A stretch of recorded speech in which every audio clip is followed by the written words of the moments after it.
elke knie sal buig, elke mond getuig, dat Nou as julle Bybels vanaand het, wil ek julle moet, ons gaan so, lyk vir my, ons gaan 5 skriffies lees, en 1 uit die Ou Testament, die ander 4 uit die Nuwe Testament. En die een in die Ou Testament is in Jesaja. Jesaja 43 vers 7.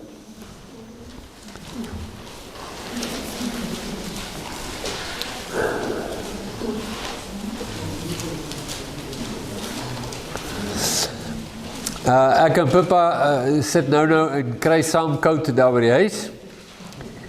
En ons praat oor 'n vreeslike belangrike tema, maar nou gooi ons hom so 'n bietjie rond. Ek en sy, ons praat oor wat is 'n mens se doel? Nee, dit is so half so 'n bietjie filosofies. Wat is die doel van die mens? Dan sal Pippa nou iets sê, en dan sal ek nou sê, ja, maar waar staan dit nou in die Bybel? Nee, want daar is allerlei dinge wat ons kan sê, wat is die doel van 'n mens? En daar is ook nie een persoon wat hier sit, wat nie 'n idee het, min of meer, al is dit nou jou idee, maar wat is die doel van 'n mens? Wat is die doel van die lewe? Jy sit hier en meeste van ons kyk nou terug op ons lewens, ons kyk nou nie meer vorentoe soos toe ons jong mense was nie. Ons kyk nou terug, maar jy het 'n idee van wat die doel is. Sê nie jy's reg nie, maar jy het 'n idee. Jy het 'n idee, jou idee. Maar die groot vraag sal wees, maar as God die mens geskape het, wat het hy, wat was sy plan, wat was sy doel met die mens? Wat is die doel van die mens? Hoekom is hy daar? Hoekom is hy nou spesifiek daar? Daar is soveel ander wesens, nee, in die heelal. Daar's hemelwesens, daar's engele, geestelike wesens, en dan is daar soveel verskillende wesens net op aarde. Daar's geveerde wesens en geskimde wesens, en daar's wesens wat in die aarde bly, en jy weet, in die berge, en in die veld, en in die see, en soveel verskillende wesens. Hoekom nog 'n wese hy? Jy en ek, wat is ons doel? So 'n belangrike ding, en as jy nou dink jy het 'n antwoord, hoe weet jy dit is die regte antwoord? Hoe weet jy dis die ware antwoord? Hoe weet jy dis God se antwoord? Nou ja, dit is maklik om dit by te lê, jy moet dan kan sê, maar staan dit ergens in die Bybel wat my doel is? Nee. So nou praat ek op 'n persoon, en sê ja, dit staan, okay, maar waar staan dit? Nee, waar staan dit? En nou begin ons kyk, en nou kom ons op hierdie kosbare dinge af, en ek wil dit graag met julle deel. Die eerste een is Jesaja 43. Jesaja 43 sê, nou hier in die begin van my lees nou, gaan dit vreeslik teoreties klink. Julle sal sien hoe kom hierdie ding nou by mekaar vanaand. Elkeen wat na my naam genoem word, dis nou die nuwe vertaling wat so lees. Elkeen wat ek geskep het tot my eer, wat ek gevorm het, wat ek gemaak het. Dis die nuwe vertaling. Kom ons kyk net so wat sê die oue. Elkeen wat na my naam genoem is, wat ek geskape het tot my eer. So die eerste ding wat ons kry in 'n versie soos hierdie, ons wil nog meer weet as wat hierdie versie sê, maar hierdie versie sê al iets belangrik. Hy sê, jy is geskape om tot eer van God te wees. Nou, jy hoef nie te weet wat dit is nie. Nog nie. Dit is net belangrik dat jy kennis neem daarvan. Want ons sal nou vir mekaar wil vra, maar wat beteken dit om tot eer van God te wees? Hoekom is jy enigstens deur God op die aarde geplaas? Enigstens hoekom is jy daar gesit? Die eenvoudige antwoord wat ons hier kry, julle gaan nou sien hoe die ander dit bevestig, is sodat ons tot eer van God kan wees. Dis nou Jesaja. Nou gaan ons na die Nuwe Testament toe. Ons skiep nou sommer al die versies tussenin, en ons gaan na 'n boek soos Kolossense. Nou Kolossense, hierdie spesifieke vers het ons al vreeslik baie gelees. Sê vers 16. Kolossense 1 vers 16 sê,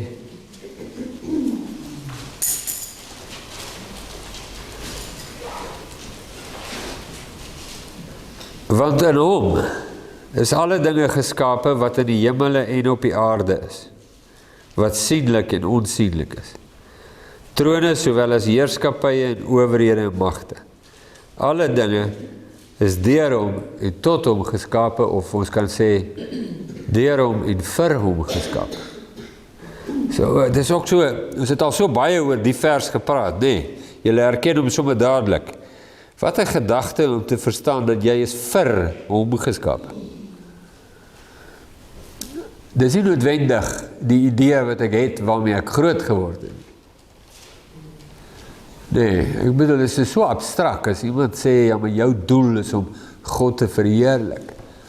Wel, be as it may, soos hulle in Engels sê, is nog steeds die waarheid.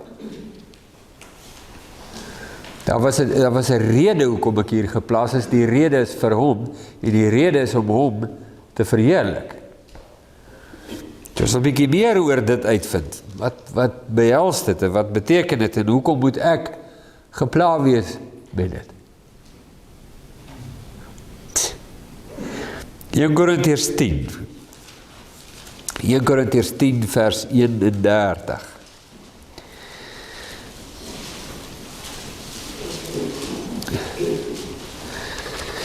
Nou Paulus het 'n klomp goed gesnap.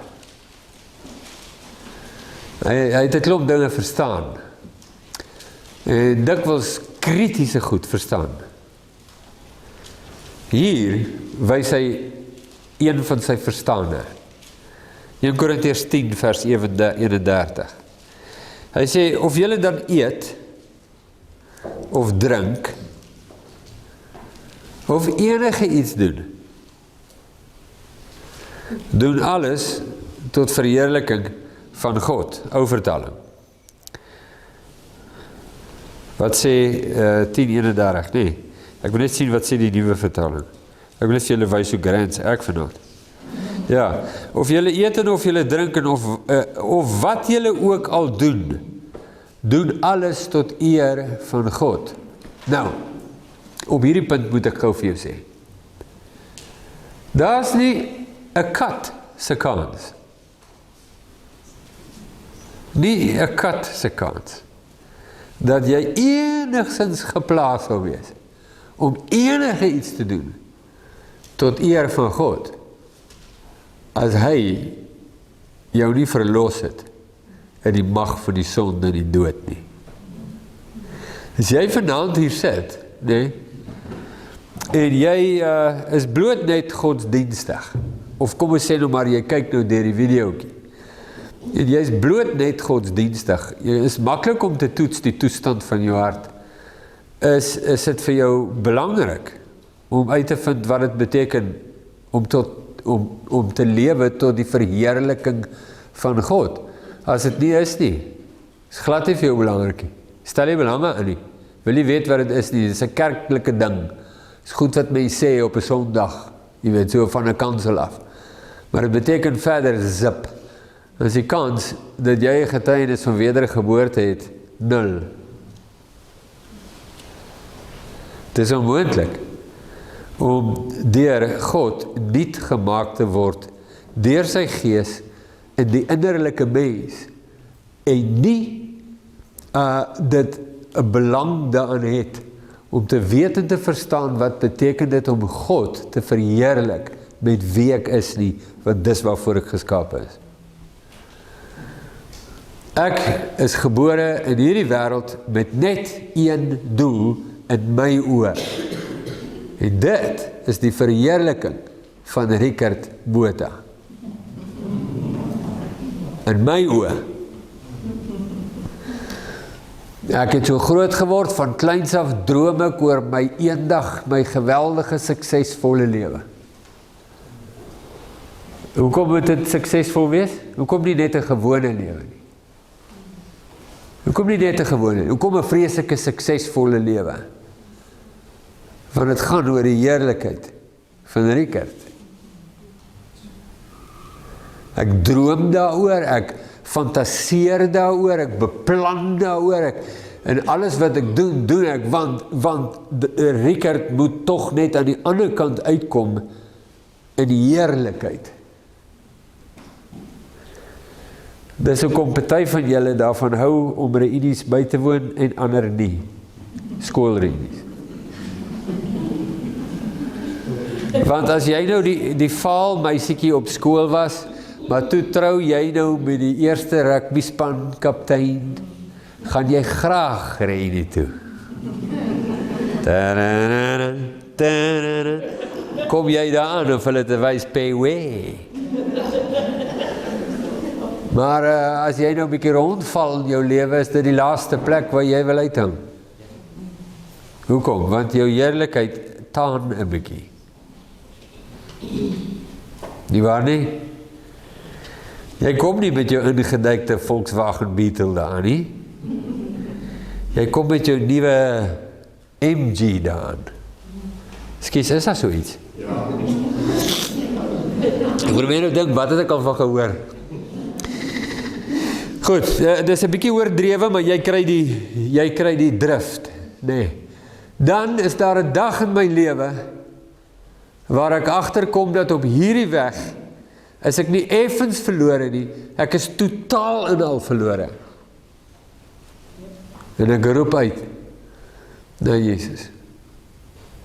En hy reik uit na my. En hy red my. En hy bring my oor van duisternis tot in die koninkryk van die Seun van God se liefde. En skielik verstaan ek dat die doel van my bestaan is nie die heerlikheid van Richard Botha nie, maar die heerlikheid van die een wat my geskaap het. Voor wie se troon ek staan. En dat my lewe het nie sin oor die beroep wat ek beoefen, die huis wat ek bewoon, of die kar wat ek ry, of die mense met wie ek assosieer nie, maar met die feit dat ek voor hom staan, as deel van sy huisgesin, en aan hom behoort. Nou skryf Paulus wat het snap, verstaan, praat nie met die wêreld nie, hy praat, wat het ons nou gelees, Korintiërs, nee, hy praat nie met die mense in Korinte nie, hy praat met die gelowiges in Korinte, en hy sê vir hulle, want dis net op hulle van toepassing, of julle eet, of drink, of enigiets doen, wat julle ook al doen, doen dit om God te verheerlik, want dis hoekom julle hier is. Kom ons lees nog een. Romeine 14, tweede laaste gedeelte. Romeine 14.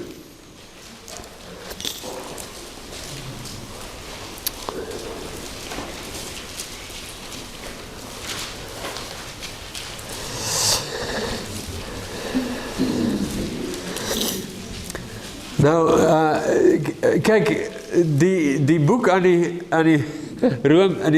Romeinse Christene is net 'n fascinerende boek in alle opsigte, buiten dat dit die moeilikste teologiese boek in die Nuwe Testament is. Is dit ook geweldig insiggewend in die sin, dat die mense wat in Rome bly en Jesus dien,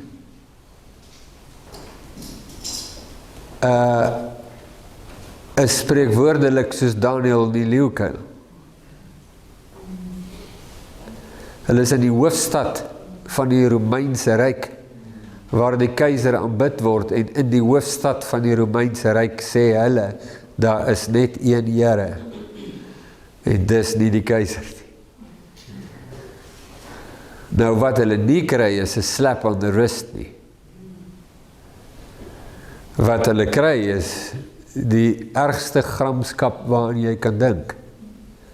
Dit is so goed asof jy staan in Kabul in Afghanistan of Teheran en sê dat Jesus is die Here en dieselfde is geweldig. Paulus skryf vir hulle. Hy skryf hierdie volgende woorde, vers 7. Romeine 14 vers 7. Hy sê, niemand van ons leef tog vir homself nie. Kyk nou net, ek lees uit die nuwe vertaling. Niemand van ons, hy praat met die gelowiges, dis nie waar van die ouens daar buite nie, die ouens daar buite leef vir hulle self. Die hele wêreld gaan net om jouself. Wat jy het en jy moet kry, nog meer, nog beter, nog groter, nog blinker, nog verder, nog hoër. Nee? Maar Paulus praat nie met die wêreld nie, hy praat met die verlostes, die uitgeroeptes, hy praat met hulle, hy sê niemand van ons, wat aan Jesus verbind is, leef tog vir homself nie. En niemand sterf vir homself nie. Hierdie mense verstaan sterf. Vers 8. As ons lewe, leef ons tot eer van die Here. As ons sterwe, sterf ons tot eer van die Here. Of ons dan lewe en of ons sterwe, ons behoort aan die Here. Hiervoor het Christus ook gesterf en weer lewend geword, om die Here te wees van die dooies en die lewendes. En jy lees die skrifgedeelte en jy besef net, jy het nie eintlik kommentaar oor hierdie skrifgedeelte nodig nie, dit is klink klaar genoeg. Nie waar nie? Laaste gedeelte. Laaste gedeelte is in Filippense.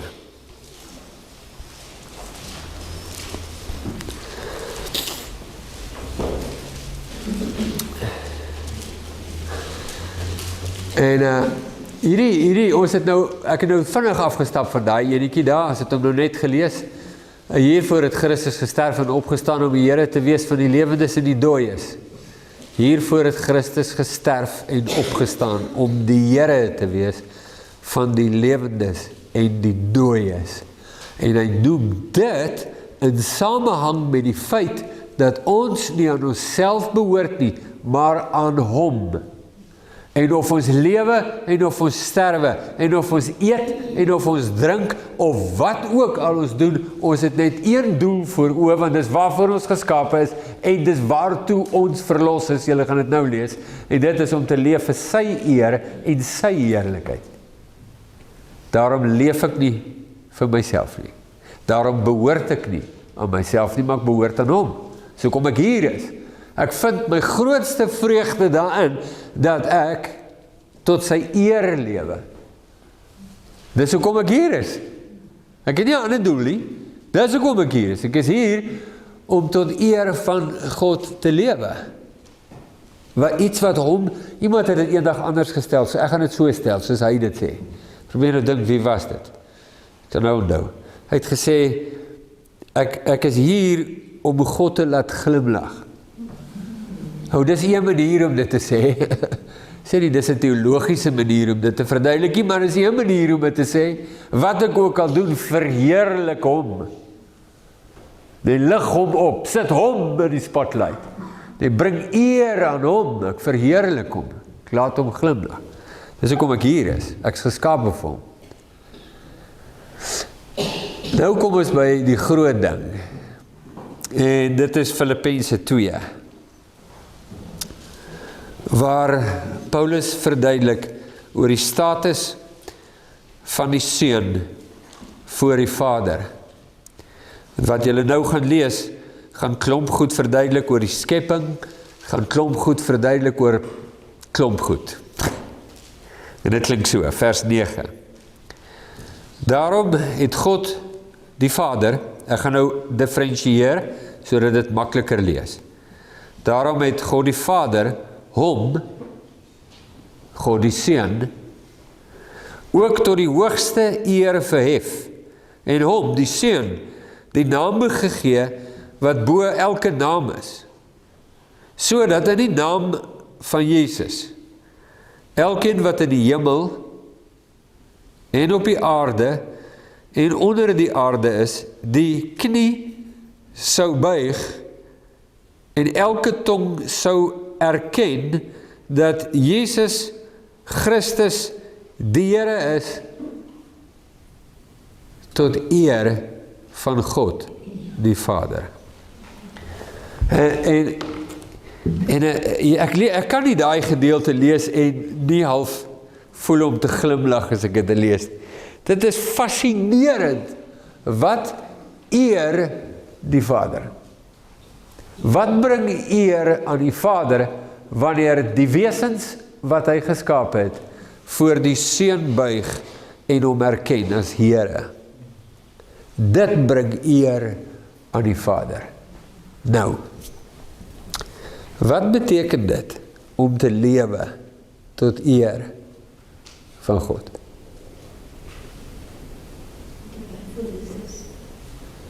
Te buig voor Jesus. Wil jy dit vir my sê? Mooi, ek wou nou net sê, verduidelik het 'n bietjie, maar om gehoorsaam te wees aan Jesus, is om te lewe tot eer van God.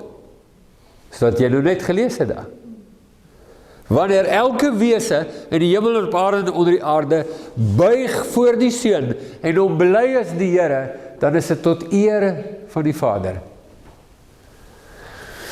Kan mens sê die teenoorgestelde is ook waar? Elkeen wat weier om te buig, bring oneer op die Vader. Is jy seker? Kan ek julle toets? Ok, wat van, ek weier om te buig onder die gesag van Jesus, maar, ek haal my hoed af as ek bid.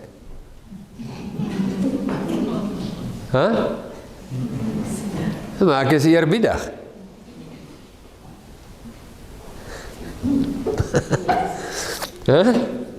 Kan ek net konsensus antwoord kry op die enetjie? Ek weier om te buig onder die gesag van Jesus, maar ek haal daarom my hoed af as ek bid.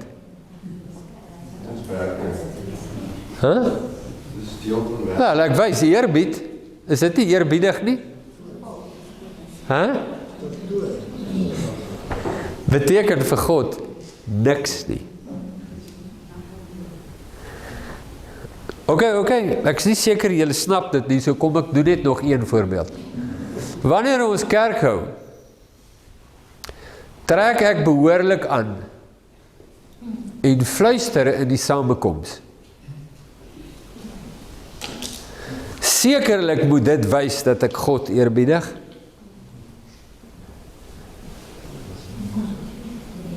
Nee? Kom aan, moenie dink, julle kyk so asof ek sulke kinderagtige voorbeeldjies gee. Weet julle hoeveel kerkraadsvergaderings is oor die goed gehou? Ure tot watter tyd in die nag? As dit een ding wat eer aan God bring, en dit is dat ek my hart buig onder die gesag van Jesus Christus. Hoe weet jy ek buig my hart onder die gesag van Jesus? Hoe weet jy? Ja, dit is nou maklik vir julle, want ek is 'n predikant. Ek bedoel, this goes without saying. Of wat, Lou? Wat snork jy so asof jy nie saamstem nie? Jy kom 'n predikant wees. Jy reken? Jy bedoel, ek kan 'n predikant wees, maar dit beteken nie ek is aan Jesus onderdanig nie. Dis godslasterlik. Stem julle saam met hom? Natuurlik is dit waar, ons almal weet dis waar. Kom aan, hier is van julle wat hier sit wat hoofouderlinge was, en jy was net so goddeloos as al die ander. Hoofouderling. Die waar nie? Goed. So hoe weet jy, ek buig my hart onder die gesag van Jesus? Vrugte sien. Suurlemoene, perskes. Wat? Liefde, blydskap. Verduidelik? Jy sal in sy optrede sien dat hy Jesus liefhet en dat hy probeer leef soos Jesus gedoen. Noem my 'n situasie, 'n real life situasie. Dink sommer aan die miljoene wat jy al gehad het, net een. Miskien in die verkeer. In die verkeer. Taxi voor jou inry.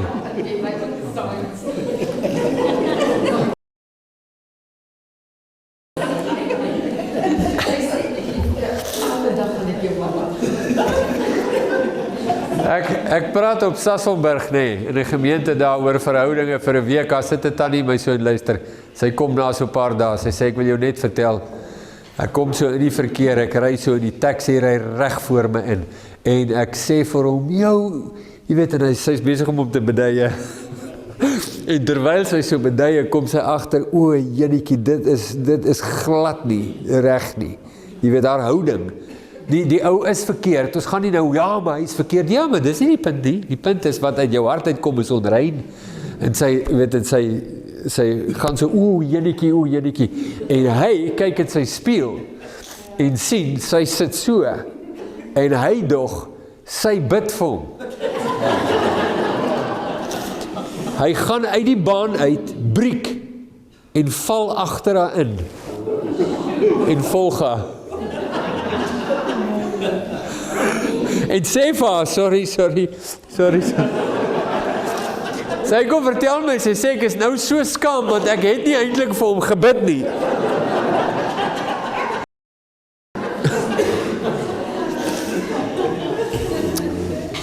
Kom, sê vir my, hoe weet jy, ek buig my hart. Vertel my, die regte lewe. Dit moet getuig van liefde. My lewe? Ja, want Jesus het gesê, aan die liefde sal mense weet, dat jy my disippels is. Oké, maar wat is dit? Dit is 'n abstrakte begrip. Dis waar wat jy sê, maar verduidelik dit meer. Wat beteken dit, dat in my liefde sal jy sien? Bedoelende wat? Gehoorsaam, maar wat? Geef my 'n voorbeeld, ek soek raad by julle. Help my om te lewe, my broer, onder die gesag van Jesus. Wat beteken dit? Ek vergewe die wat in my sondig, solank hulle nie familie is nie.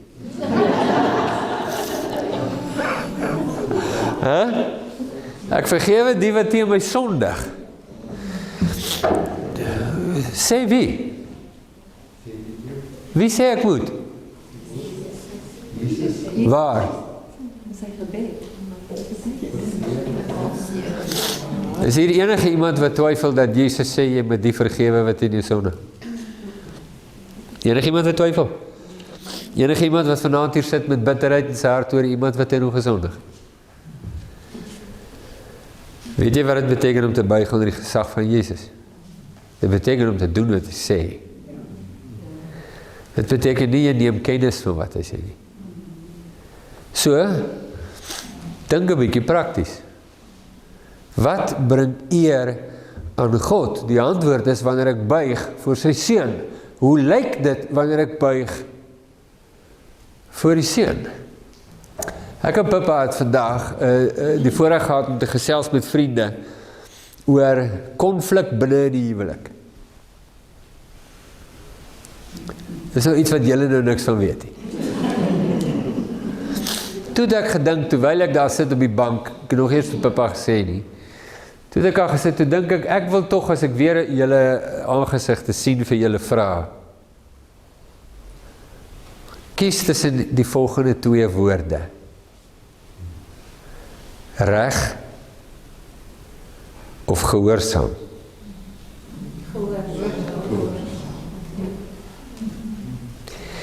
Kom ek gee dit vir julle vleis. Ek en my vrou kry rusie. Want sy soek skoor met my. Ek dring absoluut daarop aan dat ek reg is want ek is. Waarin stel God meer belang die feit dat ek reg is of dat ek gehoorsaam is? Bedoelende wat? Wel, kom ons sê, ek is so besig om reg te wees, dat ek voel soos 'n hoender vir my vrou. Weet julle hoe voel 'n hoender? Vere. Ek voel vaal vrede vir my vrou, en hoe sy voel, en Jesus sê vir my, Richard, bly stil. Dis nie nou tyd om stil te bly nie, dis nou tyd om reg te wees. Ken julle dit? Ken julle dit? Ja. Beskryf dit julle of beskryf dit van julle familielede? Wat is belangrik? Reg te wees of gehoorsaam te wees? Weet jy wat bring eer aan God? Ja, om te buig voor die Seun. Weet jy hoe prakties is dit? Jou alledaagse lewe, dis prakties, dis nie, jy weet, up there nie, dis alledaags, dis jou kinders, dis jou buurman, dit is die gemaklike en ongemaklike goed in jou lewe, die suksesse en die mislukkings, die gawe goed en die donker goed, die verliese en die winste. Om te kan buig onder die gesag van Jesus, te sê, ek doen wat Jesus sê. Sê nou maar, ek sê vir jou, as jy gaan doen wat Jesus sê, dan gaan jy 100.000 rand kry. Sal jy doen wat Jesus sê? Sal jy? Hoekom? Want het voel net reg. Nie waar nie? Kom aan, as jy weet, Jesus sê vir jou, as jy nou doen wat ek sê, gaan jy 100.000 rand kry, cash kontant, net daar. Sal jy doen wat hy sê? Met vreugde. Het jy geweet, dit toets nie gehoorsaamheid nie? Weet jy wat is die toets vir gehoorsaamheid? Sal jy doen wat hy sê, al lei dit tot jou verlies. Verlies aan enige iets, dink aan enige iets, die lys is lank. Eer is een van hulle. Die verlies in jou eer. Jy is so besig met jou eer en jou reputasiekie en jou identiteitjie en jou goedjies en dingetjie en koninkrykie en wêreldjie. Jou plannetjies en so, familietjie. Dat ek nie bereid is om God te verheerlik ten koste van hierdie dinge nie. En hoe weet ek dit? Ek is nie bereid om te doen wat hy sê nie, ek is nie bereid nie.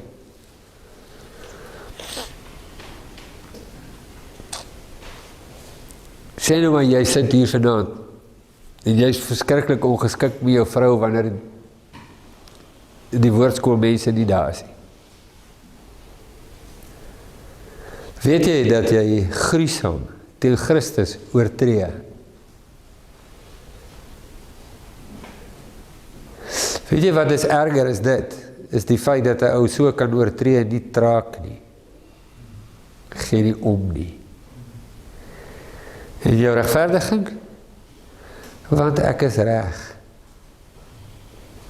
Sien julle? Dit is 'n geweldige saak. Jy kan nie eer aan God bring as jy weier om jou hart te buig onder die gesag van Jesus, rakende die mense reg om jou nie. Jy kan nie dit doen nie. En wanneer jy van die ere van God wegneem, as manier om dit te sê, hier is een manier, as jy die ere van God wegneem, sal hy jou tot verantwoording roep. En jy sal tweede kom. Want aan hom kom toe al die eer, die lof, en die majesteit, tot in die ewigheid. Dit is die belangrike ding. So Paulus herinner die gelowiges daan, hy sê of julle eet of drink, want nou het hulle 'n tis. So jy die ene helfte van die gemeente sê, jy mag nie wyn drink nie.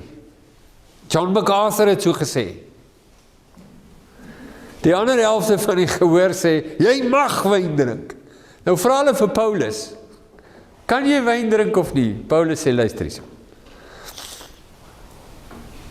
Wat julle ook al doen, verheerlik God. Ja, maar moet ek die jab kry, die COVID jab? Luister. Kry hom nie. Wat jy ook al doen, verheerlik God. Kom in 'n risie, wees reg. Daar's 'n plek vir wees reg.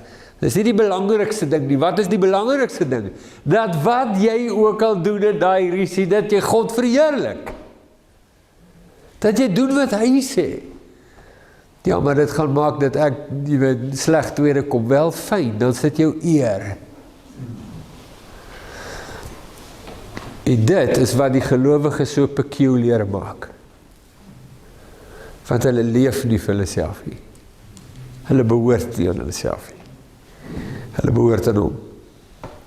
Ja, en dit is geweldig. So hy sê dit vir die Korintiërs, hy sê dit vir die Romeine, en hy sê, as ons leef ons vir hom, as ons sterf ons vir hom, wat ook al. Ons behoort aan hom. Want hiervoor het hy gesterf en opgestaan, om die Here te wees vir die dooies en die lewendes. So ek wil nou vir jou 'n wenk gee. 'n Wenk.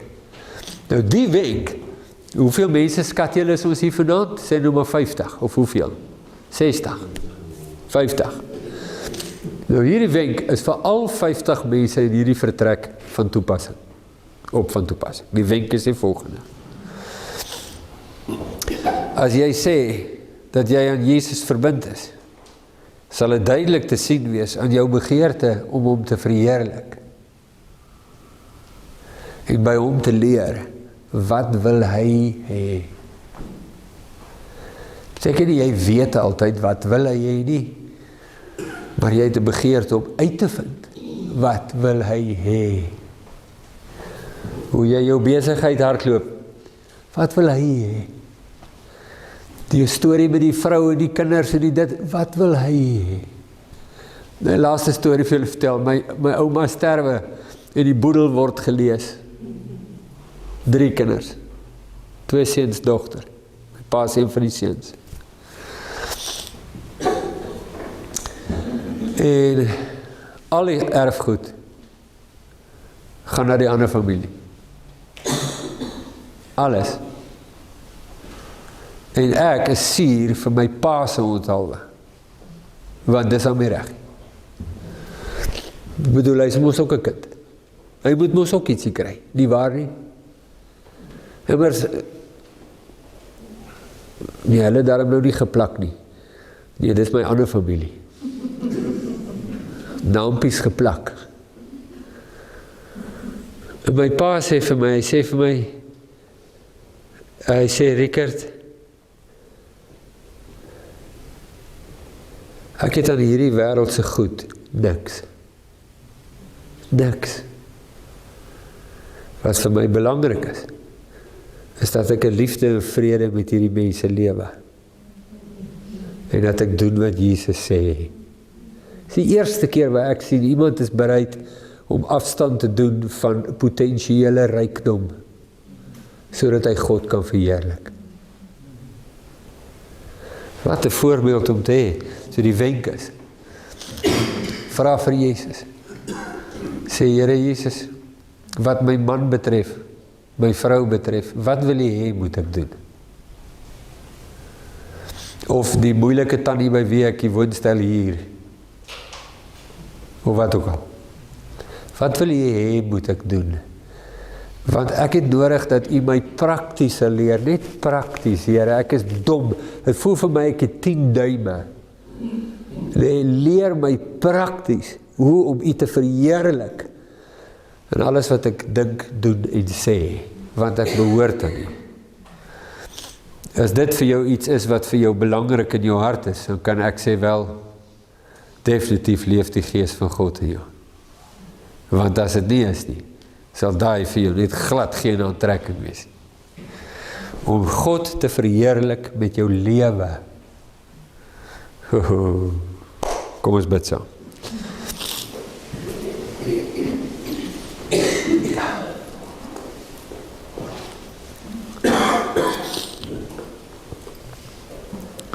So 'n snaakse ding om te sê, Vader, dat 'n ou eintlik die meeste van jou lewe moet lewe om agter te kom, jy weet nie waaroor gaan die lewe nie. Op 'n stadium voel 'n ou so in charge van alles, in die lewe, en dan kom ons agter, ons het nog eers begin lewe nie. Ek lewe nog heeltyd net vir myself.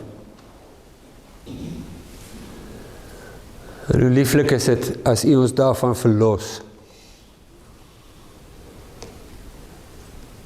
Wat 'n eye-opener is dit nie. Dat daar enigstens 'n ander wêreld of heelal kan bestaan as myne. En dat u my bekendstel aan die wêreld van God. Die lewe van God. En die rede hoekom ek hier is. Dan maak dit ons voor u buig om te sê, Vader, leer ons wat dit beteken om aan Jesus onderdanig te wees in die alledaagse gewone lewe.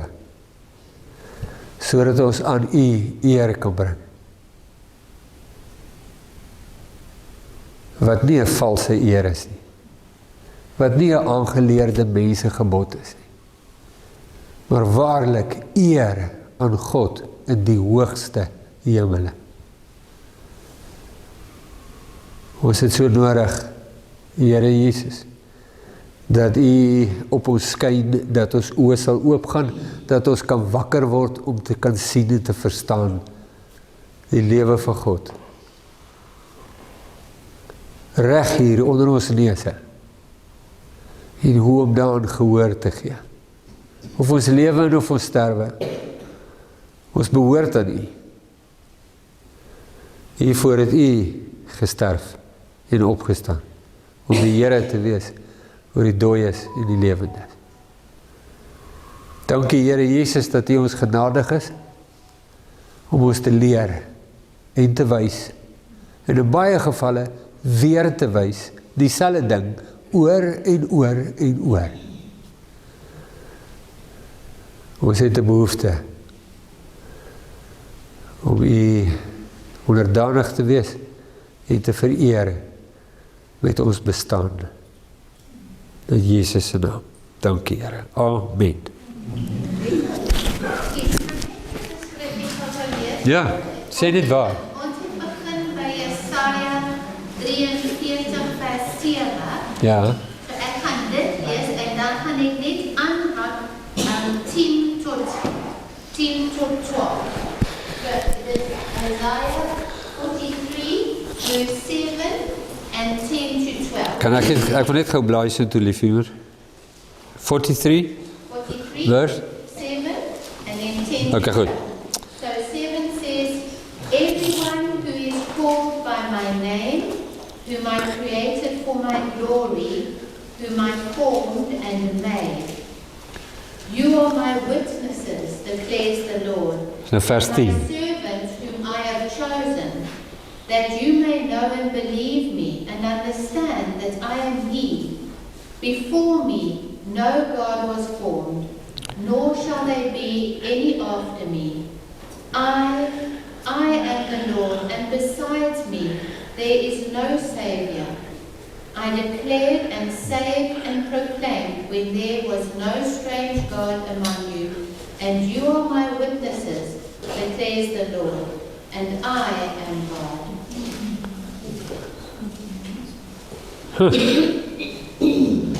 Sjoe, dankie. Wat was die laaste versie wat jy gelees het? 12. Mag die Here Jesus U seën. Mag hy U leer hoe om gehoorsaam te wees in die alledaagse lewe. Vertel ons daarvan volgende week. En elke knie sal buig, elke mond